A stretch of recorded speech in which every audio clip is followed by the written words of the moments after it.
Hello and welcome to this new podcast on Actual Spirit. Today we have three guests actually. One of them is a very familiar guest to the channel, Daniel Garner. It's his third time being here. Another one is his wife, Michelle Garner, also of OG Rose, one half. And another one is Malcolm Collins of Basecamp, which is a YouTube channel. And Malcolm Collins also runs, along with his wife, Michelle, no, not Michelle Collins. Sorry, what was it? Simone Collins, an organization called Pronatalism.org.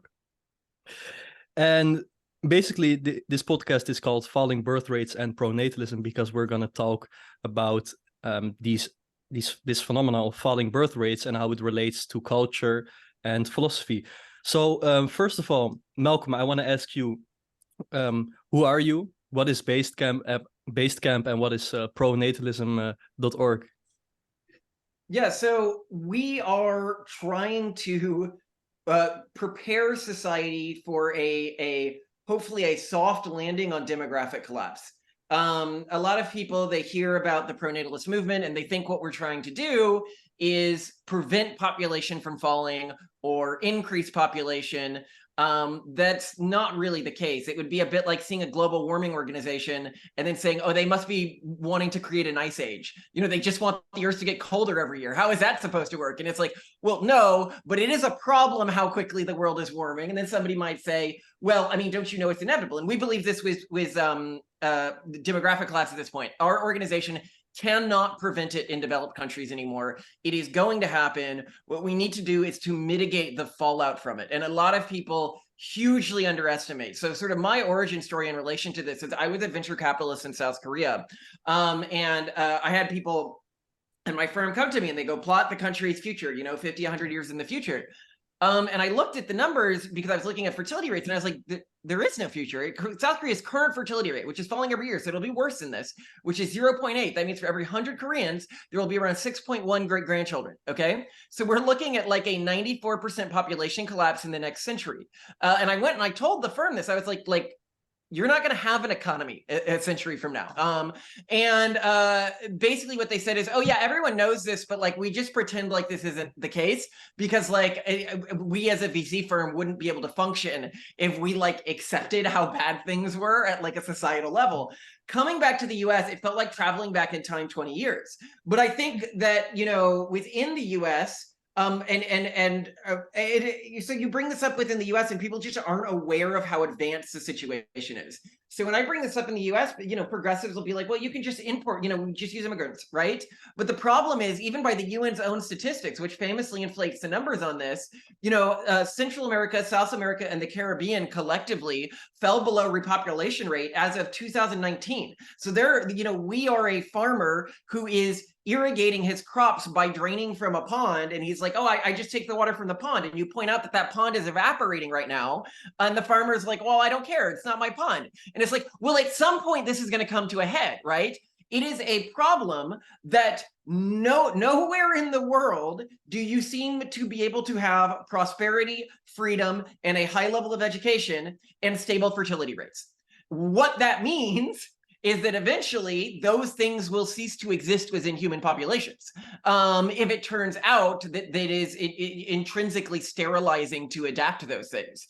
And this is the big problem, I think, with most society value sets. So what Basecamp does, which is our podcast, you can also find it on podcast apps, Substack, YouTube, is we are trying to create sort of a cohesive new, I guess you could call it political philosophy, which is a new approach to the way that we think about diversity and culture in the world, and the way we can build a pluralistic yet stable human future, which is pluralistic, prosperous, and educated.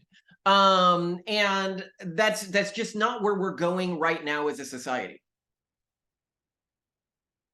Okay, Daniel and Michelle, so what is your, because the reason I invited both Basecamp and OG Rose to my channel is because, Malcolm, I was really impressed by your project and your studies and the result of your studies. So OG Rose is in these adjacent philosophical communities, and they mainly tackle culture and philosophy and literature and art and things of that nature. So what's interesting of OG Rose is also their lifestyle. And Daniel, could you go a little bit into this part as well, and what that means, and afterwards also your view on what Malcolm has presented? Well, thank you, Dimitri. It's a delight to be here. And Malcolm and Simone, you do tremendous work. I appreciate how data-driven it is. And I really appreciate the emphasis in your work that culture matters, because we exist in a world that doesn't believe culture matters, and we believe everything can be solved economically, basically. And this is very problematic because culture tends to be the horizon upon which choices are made.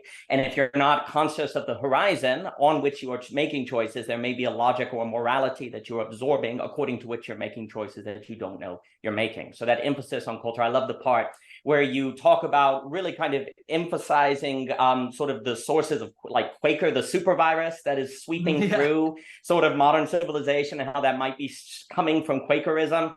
I like the emphasis also on how apocalyptic thinking hurts us from thinking. These are all cultural things we don't think about very much, and they're very, very consequential. And I'm extremely interested as well when you talk about secular Calvinism, you emphasize Judaism, and the option in Judaism to be, you can assent to the metaphysics of Judaism, but you also don't have to.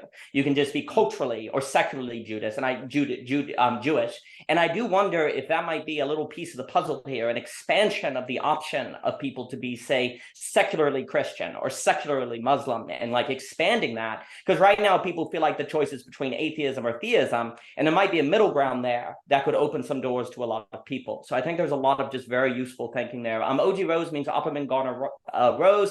Michelle's an Opperman, I'm a Garner.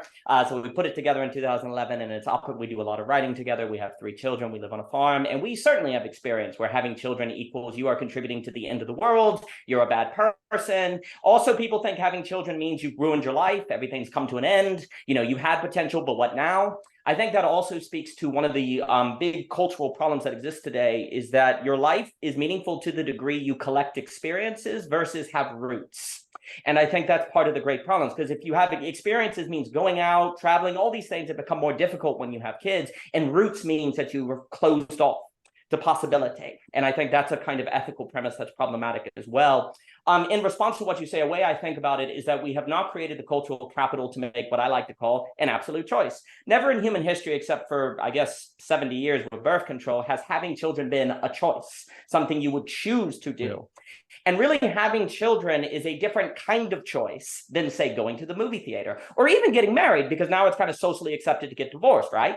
Like, a choice to have a child transforms your very everyday interactions. Not just like you could have a career, but you can always change jobs, right?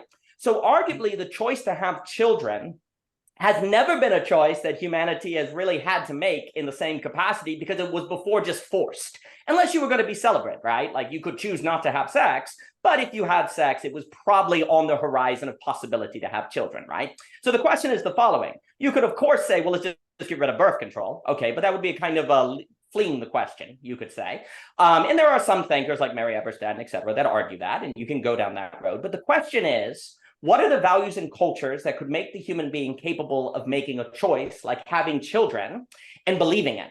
Well, I think that brings an entire kind of zeitgeist of culture and thinking. Like, for one, and then I'll pass it on, if the highest value is comfort, which arguably is a lot of what people think, or avoiding pain. Ivan Illich says that today's society exists to kill pain.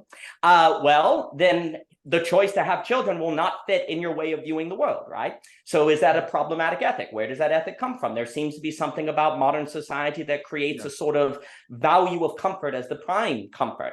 And then the other thing, and then I'll pass it. One of the reasons I appreciate this subject is because in sort of examining how ideology works, I also appreciate your book on practical reasoning, going through the ideology, like how your worldview pops up. I think it's really important to realize that all of these things are connected, right? Like, if you don't change how people think, then you're probably not going to change how culture develops, because those things are in a feedback loop with one another. So there's a logic that goes together with all of that.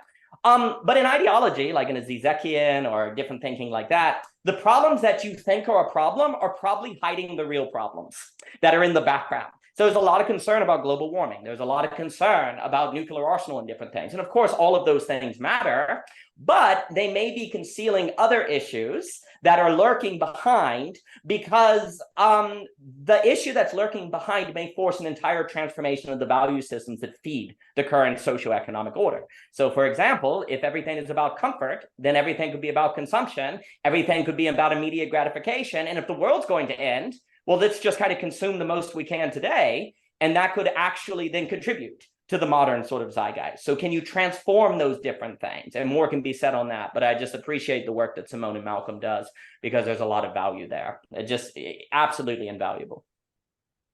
Yeah. Well, I really like the way that you sort of frame things there. So when we look at society right now, we sort of look at it as a fight. You know, you talked about the idea of the virus, where there's this one sort of urban monoculture, which is a cultural group that exists in pretty much every urban center around the world today. And it's just been an incredibly successful cultural group. And people would call it like wokeism to some extent, but it's more than that, because it unlike other cultural groups where, like, you know, Christianity is a cultural group or something like that, it might try to convert people so they now identify as X. Whereas this cultural group, it sort of infects pre-existing cultural groups, hollows out their value system, and then sort of wears their skin, similar to the way like a strep throat virus will kill your red blood cells and then wear them so your body doesn't notice it's a threat. But once a cultural group has been infected with this, you know, it will begin to have the same views on gender, on sexuality, on the future of the human species, on how we relate to the environment. But the overriding philosophy, as you pointed out, of this cultural group is life should be sort of dedicated to the reduction of pain. And against this cultural group, there's sort of this alliance right now, which is very interesting, because this urban monoculture, you know, it claims to really value diversity, but it means diversity aesthetically speaking, not actual diversity. The value in diversity from the perspective of sort of the alliance is that people are different. Different cultures are different, and through their differences, they might have different advantages within specific fields, within specific, against specific environmental or technological pressures. And one of the big things that we really, you know, so we were talking about like secular Judaism. I think that is one path that some cultures will go. One of the problems with when I talk about Orthodox secular Judaism, I mean, they strictly follow all of the rules. But a lot of times when people are trying to, quote unquote, update historic, like religious or cultural traditions, is they don't understand why the culture was doing what it was doing. And so they'll try to like make things, quote unquote, easier, without understanding that often the difficulty was part of the purpose of that cultural practice. So, you know, one of the things we point out is almost every old cultural group in the world has some sort of arbitrary self-denial ritual, whether it's Ramadan or Lent or Feast of the Firstborn or whatever. And we're now learning, and that's one of the things that a lot of people threw out early. Oh, it's hard, I'm not going to do it anymore. And we're now learning that has value. If you talk about Judaism, you look at the Reform Jewish movement. And so Judaism, we go into this in some of our podcasts, like the way they sort their internal hierarchy. But essentially, when you're talking about the Orthodox or Haredi Jewish sects, their internal hierarchy is in many sense based on intellectualism, but intellectualism proven through textual knowledge and textual criticism to other people. And that's how you sort yourself within internal hierarchies. But the Reform movement, it basically said, we're going to maintain intellectualism as a form of internal hierarchy, but we are going to outsource this to the secular institutions, i.e. universities. And they begin to then care a lot about things like university degrees, which are, you know, looked down upon to some extent, like fancy university degrees, if you're talking about like more of the Haredi movement. And this was really smart in that it allowed them to be economically competitive, but it was really dumb in that it allowed, once these higher learning of institutions were infected by this really successful monoculture, it began to sort of come in through the back door directly into the leadership. You know, if you're thinking of it like parasites or like an alien replacing people, you know, it basically wiped out their entire leadership and then used that to homogenize the entire movement. So we have to be very intentional when we think about updating things. Now, I come, you talked about secular Calvinism. I consider myself a secular Calvinist. My family, my wife's family historically are both from the Calvinist tradition. But by the time of our parents' generation, they had already fully secularized. So it allowed us to move back into a more religious framework, while being very intentional about the way that we were building that. But I don't know if that's the correct choice for people who still have a lot of cultural infrastructure that they can adapt if it is motivating high fertility rates. If you look within and between countries, the number one thing tied to fertility rate is income. Typically, the more money you have, the lower your fertility rate. But other than that, if we're thinking within high income populations, what is the single thing that is most correlated to fertility? It is your cultural group. And therefore a diversity of cultural group matters. Now, one thing you mentioned is, you could try to do something like block abortion. Well, actually, Romania tried this during the communist era, and it caused a sharp uptick in births, which then collapsed really, really quickly. It only lasted like 2 to 3 years. And it was because it began to associate high fertility, like having lots of kids, with low economic status or like low social status, and so people stopped doing it. And then you get an even worse problem where specifically the people who are having lots of kids are the people who are least able to support them, because they're the people maybe with the least sexual education or least amount of personal freedom, which is what caused them to have those kids. So I think that's really not the situation we want to go in. I'm not saying that abortion, I think that within cultural groups, it might make sense to ban abortion, but the way that we view sort of all of these cultural restrictions is that they should be carried out within a cultural group.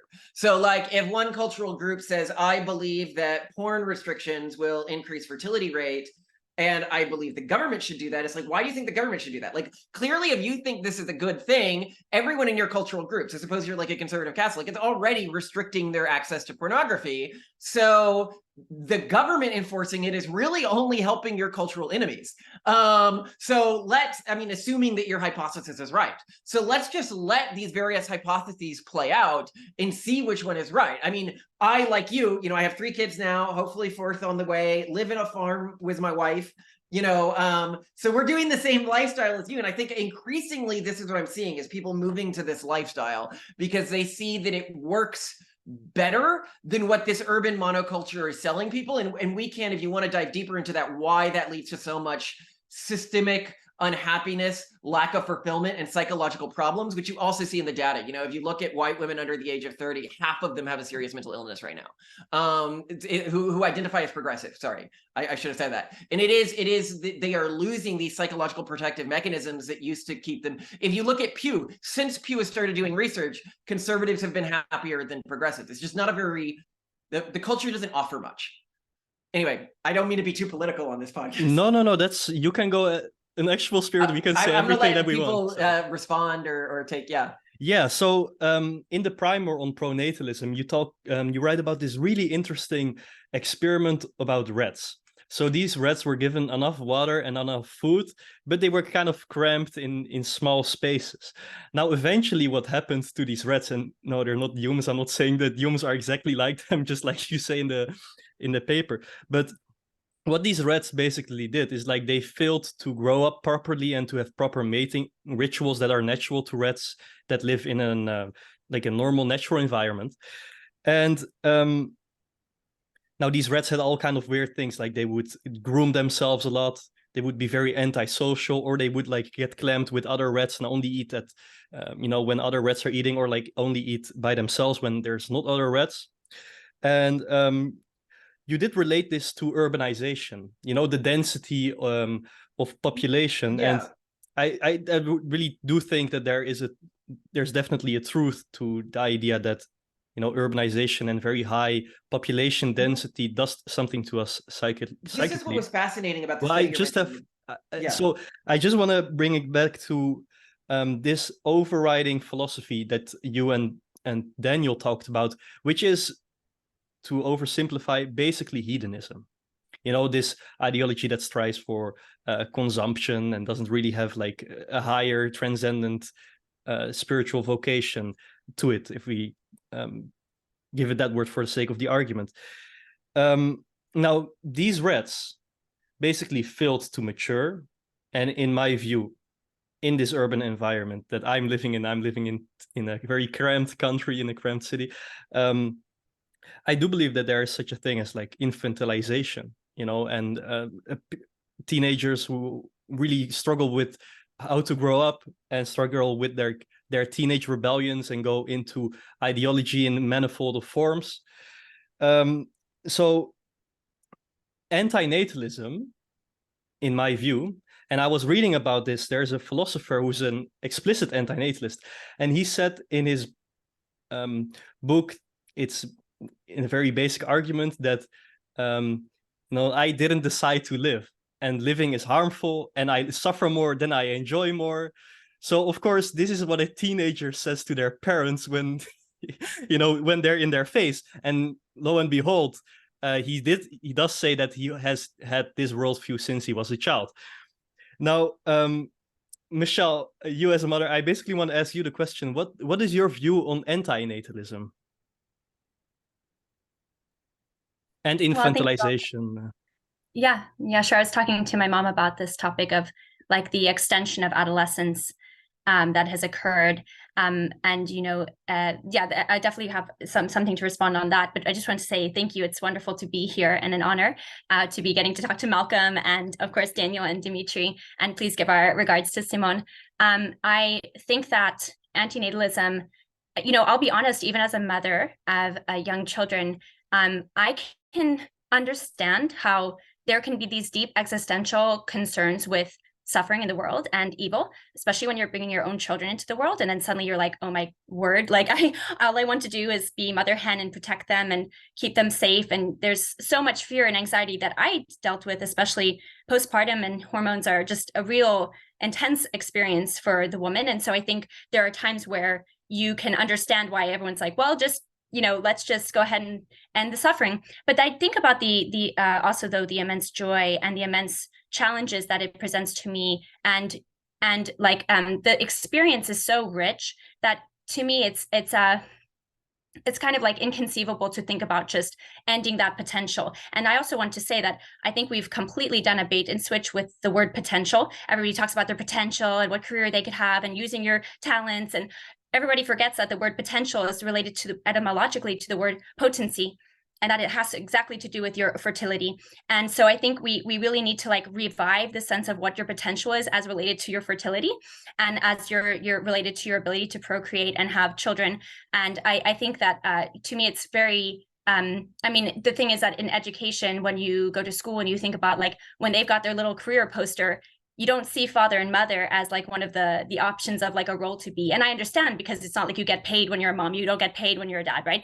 But like I think we need, it's to me, it's wild how we completely ignore our own biology and our own kind of intuitive drives for family and for creating family. Like the libidinal is completely ignored when the school talks about what your future is going to look like and all of that. So on a quick note on antinatalism, I just want to say I can understand where people are coming from with that perspective.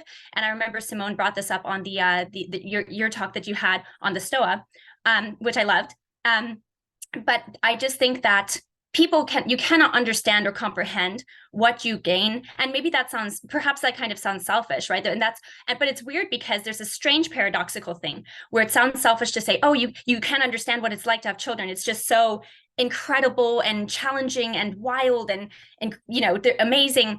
So it sounds kind of selfish, but yet the reason why we have children is to continue on our legacy of our family and also to continue like our species.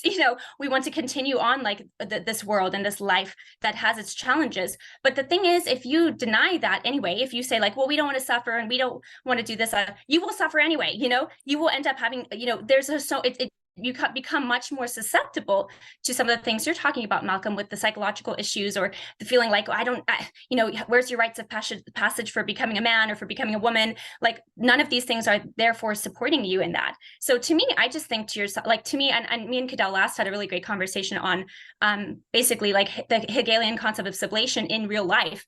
And we talked about the fact that it's almost like choose hard now or later.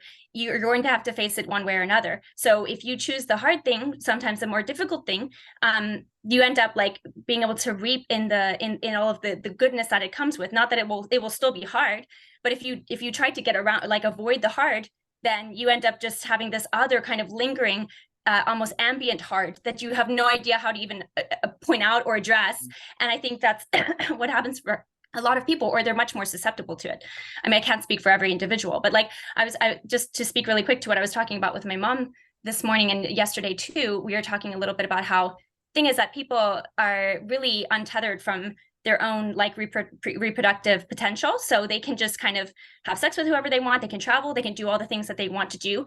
And then they don't realize that like they're only being able to do that because they're avoiding a very essential component of the directionality of what sexuality is for in its fullness. Now, I'm not saying that every sexual act has to be, you know, procreative or something like that. I certainly don't think that, but you do make a very, you know, appealing option for people to constantly choose when you constantly untether, you know, sexuality from its reproductive potential. So it has very massive consequences.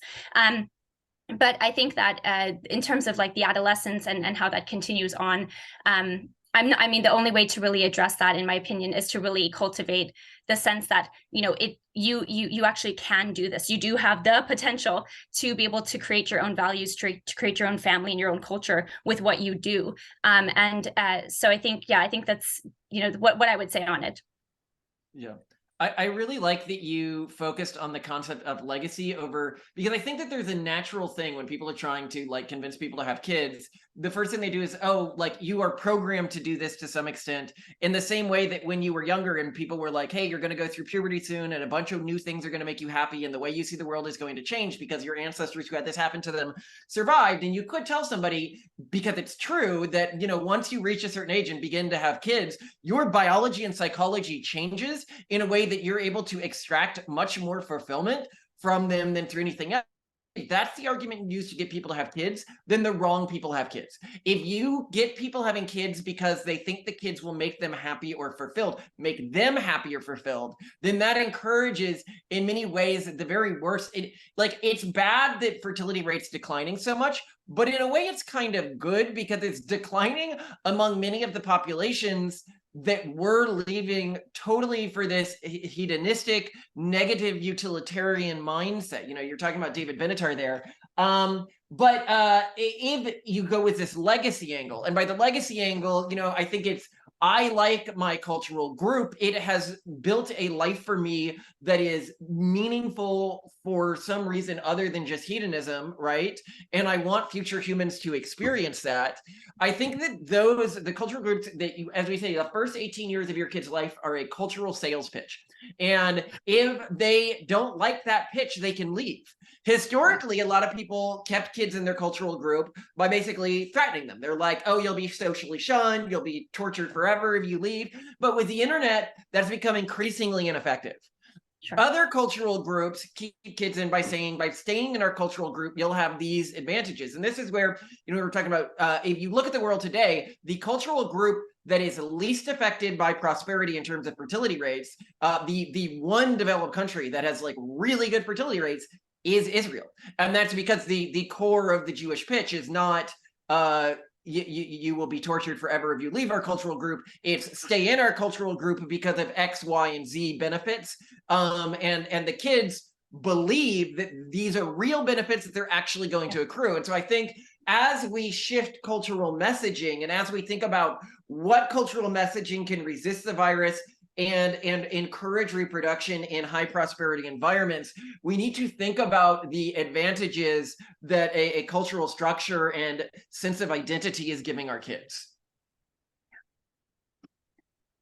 No, I think that's really good. I just want to say really quick that, it's sort of talking about it in terms of like, you know, because I think a lot of times it was just, you know, guilt and shame. We'll put guilt and shame on the sexuality. That's how we'll kind of keep the limitations on it and all of this.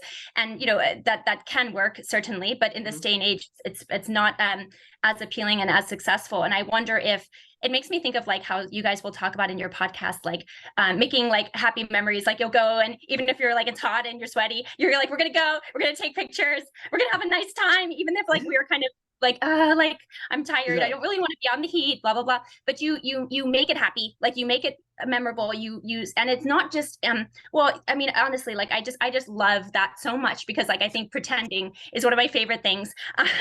And and the reason why is because like we actually have to, if children can cultivate and really learn about pretending, which they do naturally, right? They do this naturally anyway, then we can actually be better like adults, because there's a lot of pretending you have to do in order to be able to tend to what you need to tend to. And so I really like the word and this whole idea. But I think there's a lot of it where I wonder if it does kind of come to sort of show, I don't want to, kind of showcasing that like, hey, you can actually be incredibly happy and like fulfilled, and you can do this in terms of having a family and having children, having multiple children, because like a lot, this is anecdotal, but like a lot of people will often say, the thing I probably hear the most from people when they're like, oh, you have a mother, you have multiple small children, you're homeschooling, you're like running, you know, you're writing your stuff with your husband and blah blah, is like, I couldn't do that. Or I like people, it's like people have gotten to the place where they almost don't think that they can have children, like that they could do or be around their children or all of this. And it's just like, maybe there just needs to be an increase of people saying you can. Now I love what you guys are doing so much, because you're thinking about real practical needs, like with your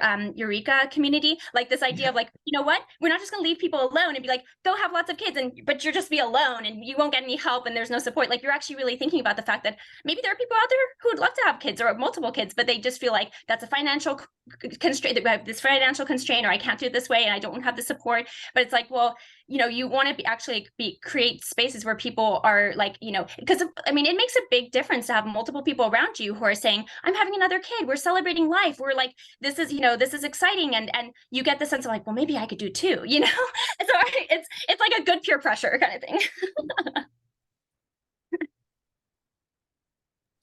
Well, I'll just jump in. This has been marvelous. So a few things come to mind. First off, I believe they've done studies where they had runners spend a lot of time imagining themselves doing a 4-minute mile, more so than even actually practicing, and they ended up doing the 4-minute mile. So it's pretty wild. And you can compare violinists, for example, that spend a lot of time imagining themselves doing well on the violin and coupled with practice, and they tend to do better than people that just do practice. So it's very interesting, the power of where pretend actually is a form of practice. And I think recently Simone and Malcolm had that piece on trauma, and how if you remember past events in a certain way, the actual thinking of something traumatic then makes it more traumatic than actually not thinking that way.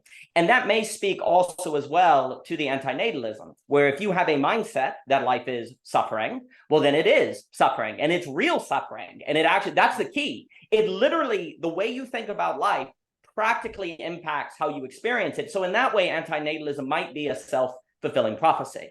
On that point, before I get on that, a few more things. Malcolm's emphasis on culture is very important. Philip Reif makes very clear that society without any restraints whatsoever, that's entirely free, is one where people are overwhelmed with existential anxiety on what they could do, and so they're actually miserable. So there's this interesting sweet spot between having things that restrain you to make your freedom more meaningful, but then if you have too much restraint, you're under totalitarianism, right? So we can't have a way of thinking of pure freedom or pure restraint. You have to somehow figure out how to dance between those. Well, in most of human civilization, you could look at religions as having found various spots, and they all had different sociological technologies, psychotechnologies by which they went about doing that.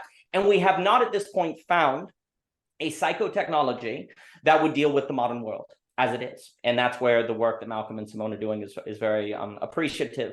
I'll also note that if in human history, having children was never something generally that was chosen so much as it just occurred, it brings to mind Philip Reif's line, where he says that we in life do not merely want to choose, we want to feel chosen. Well, now it's possible for every child to feel chosen because you choose to have the kid, right? But Philip Reif makes a very clear point. That requires a certain development of the subject to choose to have kids and to live with that choice, which gets you into the realm of the psychoanalytical, gets you into trauma and different things. Because the thing is, something you choose is something that is more likely to be devastating to you than something that just happens to you. That's what's kind of funny.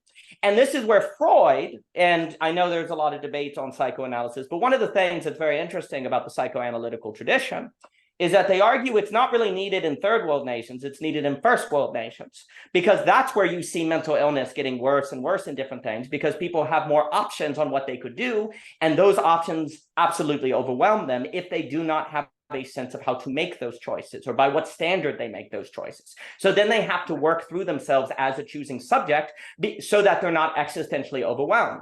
So what you have to do in psychoanalysis is train people to accept their choices. And this is the point on antinatalism.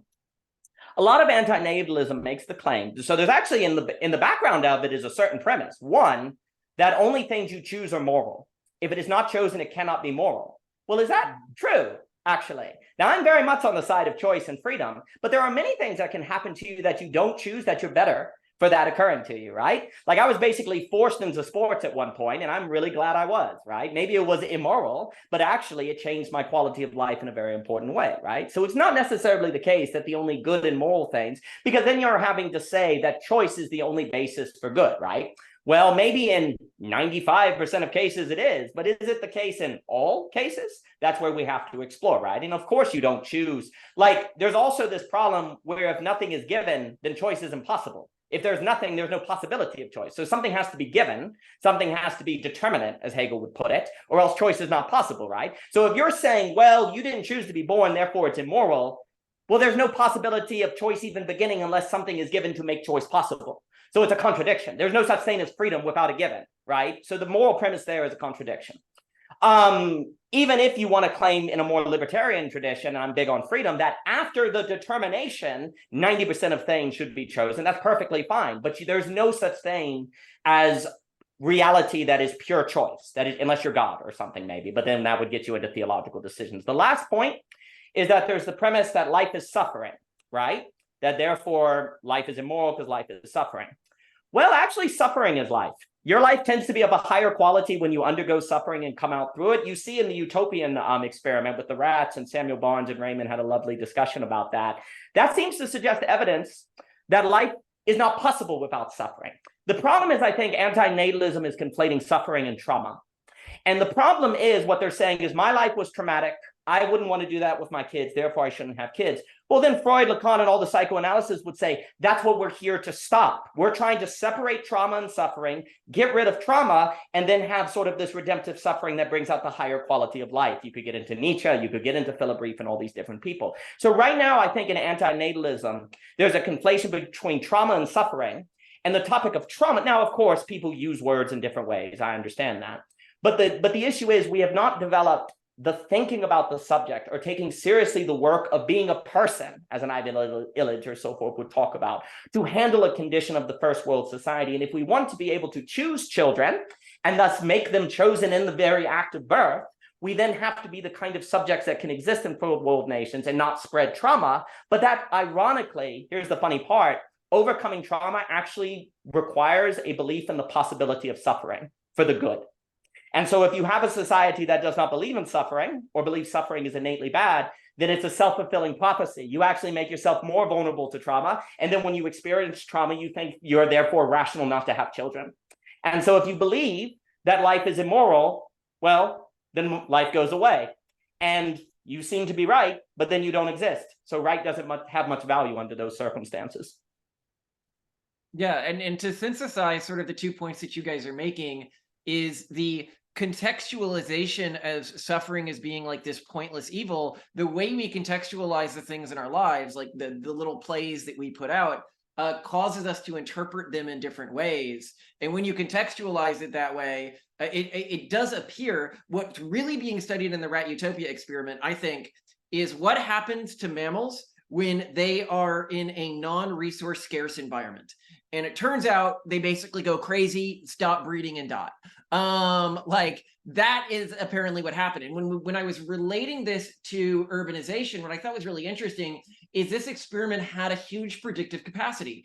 It said, and this is not something that anybody thought would be true, that when you put mammals in a non-resource scarce environment, that they voluntarily choose urbanization. They choose to live in these big clusters.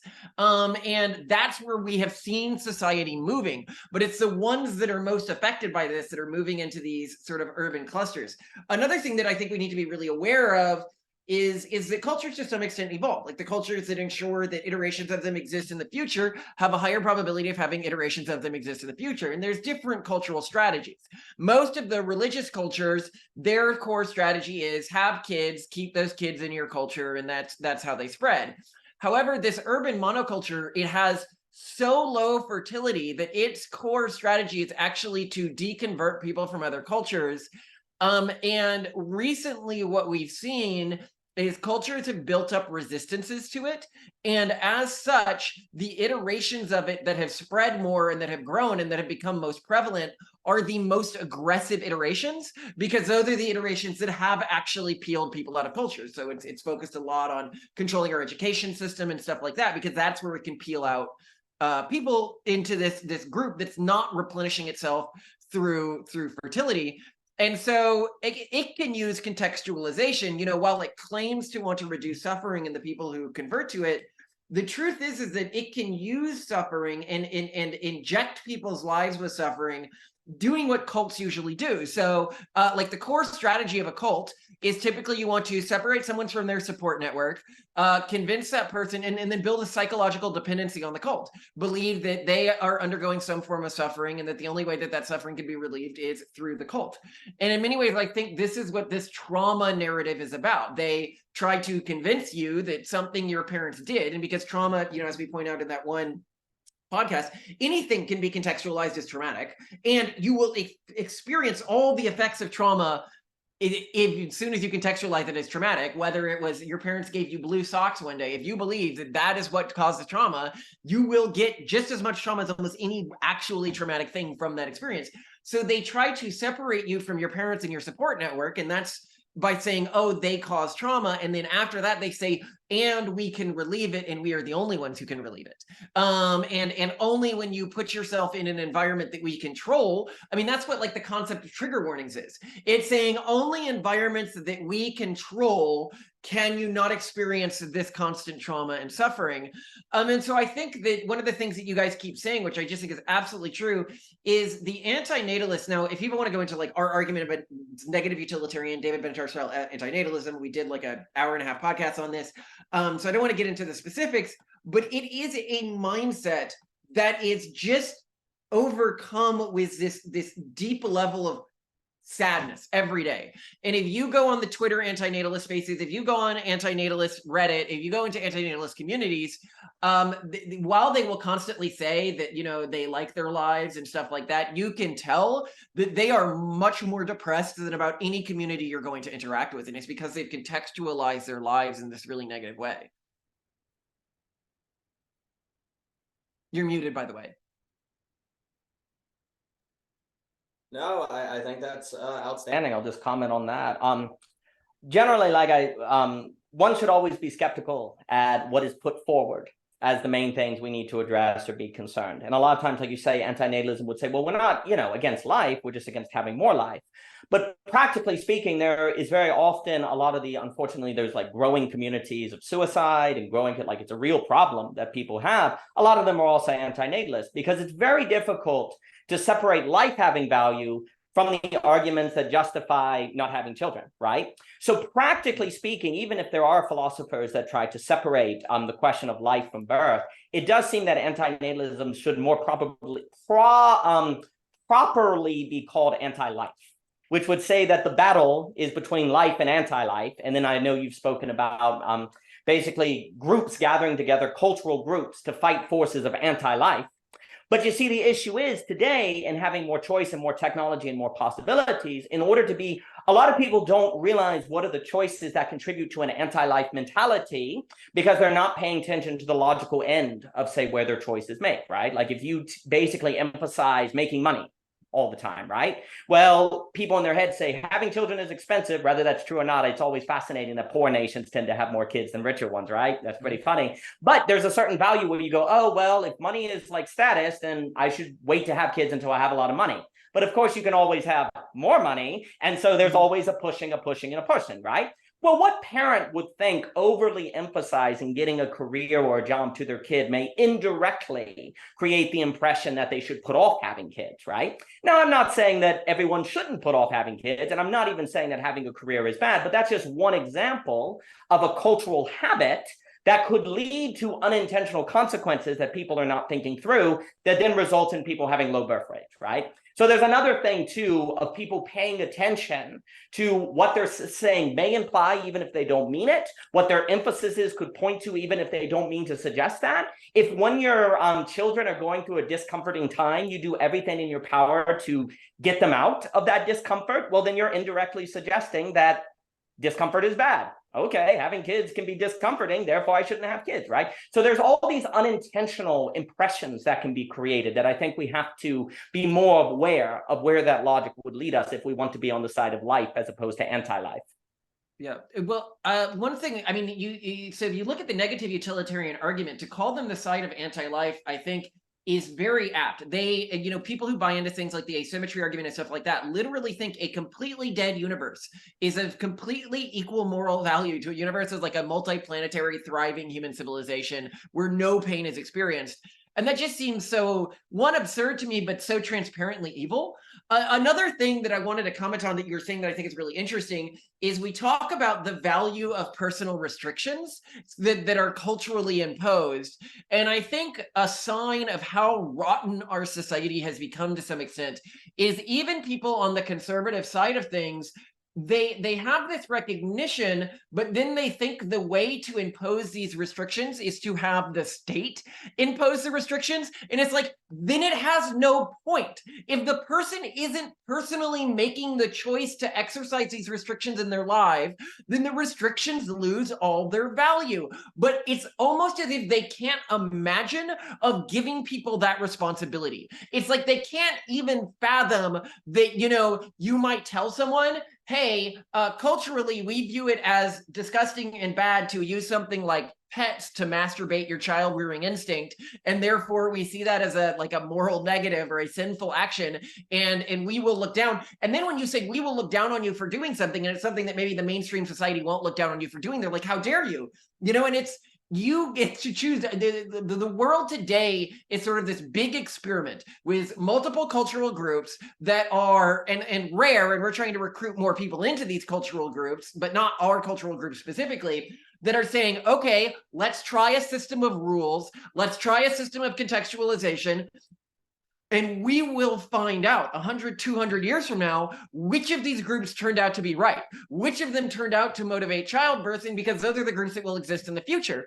But what we need to remember is that it's getting harder. If you're in a traditional cultural group and it is barely hanging on to members right now, and it is barely hanging on, when your kids can get AI girlfriend, husbands and wives that can fulfill literally all of their emotional needs, that can talk to them, that are basically in every conceivable way superior to flesh and blood husband and wives, how do you convince them to reproduce if your culture has an ounce of hedonistic motivation left into it? What about when we get virtual reality pods where you can literally experience your best life possible? Every culture, every human sociological profile that is at all susceptible to hedonism as a motivation is going to be culled from the population. And this is going to have major cultural effects, but I also think biological and sociological effects on what humanity looks like in the future. And I think we're going to be a very different species 200 years from now. We're about to go through this giant genetic bottleneck, and people are sleeping on how much that's going to change us. I thought that was all excellent. I just want to tap on and belonging again. It's a very big deal to realize that law is not culture, that we're trying to create culture with law. It's not the same. The other thing that I think is very important is right now people are able to convince themselves that anti-natalism is moral because it is somehow pro-life. Like we're going to save the planet if we have less kids, right? There's a kind of pro-life. If you sever that link, then then anti-natalism is over. And you see that practically. Anti-natalists tend to be more depressed, more traumatic, et cetera, so forth. So you don't see life there. Also, why is global warming a problem? Because it's going to destroy life, right? Well, if anti-natalism is actually anti-life, then it's just another form of global warming, right? So it's very, very important. I actually think that anti-natalism is more properly worded as anti-life, because I do not see how the moral justification of anti-natalism does not follow to make life immoral in general. The logic cannot stop at birth. It has to go. If life is traumatic, then life itself is bad. You can't just say birth is bad. You have to say life is bad. So antinatalism is actually anti-life. And that means it has no moral weight against global warming. If you're choosing between antinatalism and global warming, why is global warming a problem? Because it makes life suck. Okay, well, that's what antinatalism does. So there's no, the board is clean. It's not a valid moral philosophy. I have one more comment, and then I'll ask everyone a last question, and then we'll end the podcast. So, of course, anti-life is what Nietzsche calls death worship. So, like, to be anti-life is to worship death. And of course, Daniel, you spoke a lot, but one of the comments you said is that to argue that life is not right, we should ask, from what point are you arguing this from? And it's from the vantage point of death itself, or like, the inexistence of life, that you're arguing that life is not right. So there's not even a possibility to make that point. That's like this intrinsic contradiction to that whole ideology, or like, means of enacting yourself in the world. Now, Malcolm, to your point about the virtual reality, 4K, 360, Pornhubs, whatever, pods ever, stuff like this. I wouldn't say it's not the perfect life. It might have the semblance of the perfect life, because yes, you could potentially choose exactly the way your anime girlfriend is gonna look, and how many octopus tentacles she has. But like, and this comes back to Nietzsche, and also the question of culture and cultural creation, and the proliferation and creation of life and spirit itself, is that what actually matters in life is to be able to go through that very hardship and suffering, and to in turn make it beautiful in a kind of redemption. And this is what we do in the artistic process. This is what we do in the philosophical process. And this is really happening at the forefront of cultural creation. Now, I think the next question, if we're ever going to have a podcast again, or that I would leave everyone with, also the viewers, is the question of, like, how does this relate to parenthood? The very personal experience of parenthood itself. It's too much of a question to go into now, I know. But yeah, starting with Malcolm, could we all have a last final comment on this? Well, I mean, it's intrinsically tied. I'd love to do another podcast with you. I'm sorry if this one was shorter than I'd like, but yeah, I thought it was fantastic conversation, and I'd really love to follow up with all of you offline. You seem like our type of people. You've got kids around our kids' age, so we've always got to meet the other weirdos who have found a way to. Who are our kids going to marry if we don't create intercultural networks? So very excited about that. And have a spectacular day, you guys. Right, thank you very much. Michelle. Thanks, Dimitri. Oh, okay. I think that parenthood.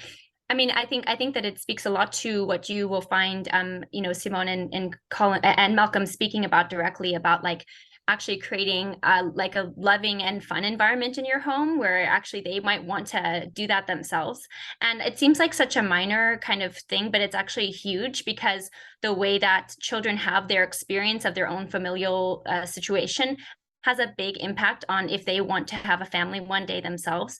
I mean, it's like, just again, this is anecdotal, but a lot of my friends whose parents were divorced were extremely very hesitant with marriage, very reluctant, and that also had ramifications on them having children. And so it just, to me, I think, like, it's really to me, parenting. This is why I think on my side interest is always like learning about different parenting techniques, and like, not just because I find it fascinating as philosophically how we engage with children. That says so much about our society and the future of our society, and that we rarely look at how do we engage with children, like how do we even treat children, how do we think about children. So to me, I think we need to sort of and it doesn't help that everyone's like basically segmented, right? Like the children are over there in school, and the adults are over here, and the older people over there, and it doesn't help that we don't like allow a lot of the cross the intersection of these different age groups, honestly. So for me, like, understanding parenting, and it's hard, but it's also very important to be honest with yourself of like looking at what is the type of parenting you're doing, and like how are you like fostering and developing those relationships, and how are your children's experience in your home. It's not to just, you know, again, it's interesting to me because I'll just really, one last thing really quick. There's something here that's paradoxical where we have to embrace suffering, but there's also a way in which the home should be the place of I would say we shouldn't be adding to your children's suffering. It's not about adding to the suffering and making it more suffering so then they'll be like, you know, able to be good humans and keep life going. Like you have to have this sweet spot of embracing the suffering independently as an individual to take on certain responsibilities that are, you know, can be burdensome, but also very, it's like the Nietzschean thing of taking on your own burden, right? Like it's the metamorphoses, and you have to do that, but you also do that for the joy, for this to eventually go from camel to lion to spirit child. So it's like you do that so that you can actually have a lot of joy in your home and a lot of love and connection, because, you know, we can't just, you know, that's why parenting is so important, because ultimately that's going to matter. That's going to matter a lot in terms of, do they want to have a family one day too? Do they want to have children and lots of children one day too? So to me, it's like, it's huge, and we don't, it's so rarely talked about unless you're a parent and you're curious, and then you might start learning about conscious parenting or this parenting or punitive or not punitive or rewards and incentives and all the things that go into behavior, basically behavior management or behavior coexistence, which a lot of parenting is, and you're coexisting as human beings. So I that's a kind of a lot there, but I just think it matters a lot, and I think we need to do more work to pay attention to it. So yeah, that's what I'll say. Well, I've enjoyed this a lot, Dimitri, and thank you so much for the opportunity to meet Malcolm. So that was delightful, and I appreciate the work. To Michelle's points, to defend the anti-natalists for just a moment, they're basically calling us out. They're like, okay, you guys say life's so good? It's not. What are you going to do about it? And critique is actually valuable in that it can inspire better thinking. And basically, anti-natalism is seemingly needed as a corrective, as a critique, if we're going to live in a world where birth has to be chosen, where birth not given, because there is no birth control and it has to be chosen, well, then we have to go, why choose life, as opposed to life just happen. And if you can't give a defense of life, well, why be born? There is a really funny sense in which humanity has not learned to be human yet.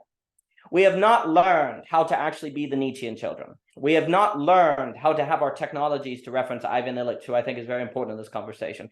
We have used our tools to replace humanity, not to extend humanity, because it is much more difficult to use tools to extend humanity, because we have to know what humans are, which means we have to be able to sit in a room by ourselves, as Pascal and Kierkegaard talks about, and not do everything in our power to run from it. We have to be able to exist in a place of leisure, as Joseph Piper says, which is the place where we occupy the fully human, and not try to distract ourselves from the terror of our inner lives and subconscious with distractions and busyness and et cetera, so forth.